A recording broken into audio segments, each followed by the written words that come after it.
Class 9 এর ছাত্রীকে বাড়িতে ঢুকে ধর্ষণ করলো ইনস্টাগ্রামের এক বন্ধু। অবশ্য না বললেই নয় যে সোশ্যাল মিডিয়া প্ল্যাটফর্মগুলিতে আজ কত অচেনা মুখ চেনা হয়ে যাচ্ছে, কত অপরিচিত মুখ পরিচিত হয়ে যাচ্ছে এবং সেখানেই ঘটছে বিপত্তি।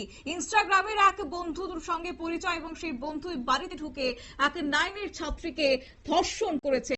এই অভিযোগে আটক হয়েছে যদিও 4 অভিযুক্ত। এই প্রসঙ্গে যাওয়া বিস্তারিত আমাদের সঙ্গে যুক্ত হয়েছে প্রতিনিধি সৌম্য মুখার্জি। সৌম্য, কি জানতে পারছো? দেখো শতাব্দী, ঘটনাটা ঘটেছে উত্তরপ্রদেশের গাজিয়াবাদে। ক্লাস 9 এর একটি মেয়ে ছাত্রীকে তার বাড়িতে ঢুকেই গণধর্ষণের অভিযোগ উঠেছে তার ইনস্টাগ্রাম বন্ধু এবং 3 জন সহপাঠীর বিরুদ্ধে। পুলিশ সূত্রে যেটা জানা গেছে যে কবিনগরে ওই একটি সকালবেলা কবিনগরের একটি বাড়িতে আচমকা 4টি ছেলে ঢুকে পড়ে। যেটা জানা যায় যে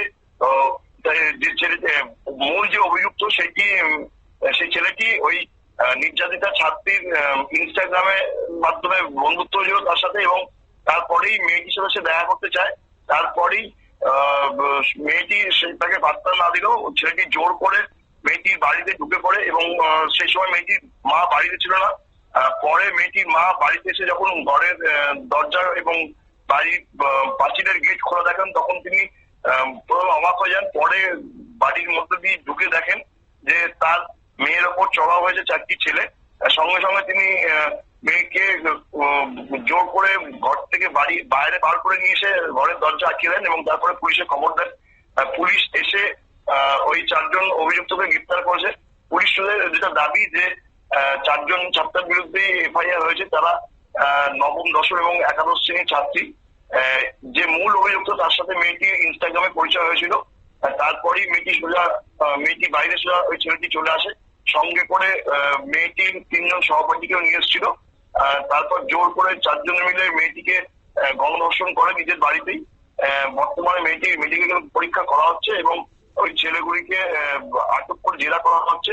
পুলিশ সূত্রে যেটা জানানো হয়েছে যে যেহেতু নির্যাতিতা এবং অভিযুক্ত সকলেই অপ্রাপ্তবয়স্ক, সেহেতু খুব গুরুত্ব সহকারে বিষয়টি দেখা হচ্ছে এবং এই নিয়ে বিস্তারিত তদন্ত করছেন দায়িত্বপ্রাপ্ত আধিকারিকরা। যদিও এই ঘটনার পরে পুলিশের তরফ থেকে যেভাবে সোশ্যাল মিডিয়ার মাধ্যমে এই ধরনের অপরাধমূলক ঘটনা বাড়ছে এবং মেয়ের ওপর অত্যাচারের ঘটনা বাড়ছে, সেই জন্য প্রত্যেকটি অভিভাবককে তারা পুলিশের পক্ষ থেকে এই ধরনের ঘটনাকে বিরত থাকার অনুরোধ জানানো হয়েছে এবং বাড়ির সুরক্ষিত নাবালিকা ছাত্রছাত্রীদের প্রতি খেয়াল রাখতে বলা হয়েছে। নাহলে এই ধরনের ঘটনা আরো বাড়বে বলেই তারা মনে করছে। শতাব্দী, ধন্যবাদ। অর্থাৎ সেই নির্যাতিতা সহপাঠীদের সঙ্গে নিয়ে যৌন নির্যাতনের অভিযোগ উঠল এবং রীতিমতো ছাত্রীর মায়ের তৎপরতায় পরবর্তীতে থানায় জানানো হয়েছে গোটা বিষয় এবং পুলিশ গোটা ঘটনা তদন্ত হাতে নিয়ে 4 অভিযুক্তকে আটক করেছে এবং তাদেরকে জিজ্ঞাসাবাদ চলছে। অন্যদিকে সেই নির্যাতিতার পরীক্ষা নিরীক্ষা চলছে হাসপাতালে। নিয়ে নিচ্ছি ছোট্ট একটি বিজ্ঞাপন বিরতির সঙ্গে থাকুন।